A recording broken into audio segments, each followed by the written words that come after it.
நார்வேயின் ஒஸ்லோவில் உள்ள மிகப்பெரிய ஷாப்பிங் சென்டரில் துப்பாக்கிச்சூடு நடத்தியதாக தகவல்கள் வெளியாகிய நிலையில் துப்பாக்கிச்சூடு நடத்தியதாக சந்தேகிக்கப்படும் 19 வயது நபரை போலீசார் கைது செய்துள்ளனர்.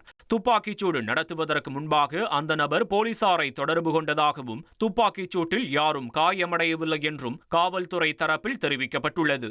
மேலும் அந்த நபர் துப்பாக்கியுடன் பேஸ்பால் மட்டை மற்றும் கத்தி வைத்திருந்ததாகவும் போலீசார் தெரிவித்துள்ளனர். ஜப்பானின் வடகிழக்கு பகுதியில் சக்தி வாய்ந்த நிலநடுக்கம் ஏற்பட்டதை அடுத்து ஹோக்கைடோ, அமோரி மற்றும் இவாதே கடலோர பகுதி மக்கள் உடனடியாக உயரமான இடங்களுக்கு செல்லுமாறு வானிலை ஆய்வு மைய அதிகாரி அறிவுறுத்தியுள்ளார்.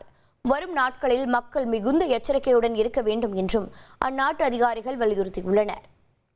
1,24,00,000 மனங்களை வென்ற தந்தி டிவி யூடியூப் சேனல். தவிர்க்க முடியாத தம்ப்நெயில்ஸ், கலக்கலான கான்டென்ட்ஸ். நீங்களும் இந்த குடும்பத்தில் இணைய இப்பவே சப்ஸ்கிரைப் பண்ணுங்க. அசுரபலம் கொண்ட எங்கள் டிஜிட்டல் கரங்களில் உங்கள் விளம்பரங்களை சேர்க்க வாட்ஸ்அப் பண்ணுங்க.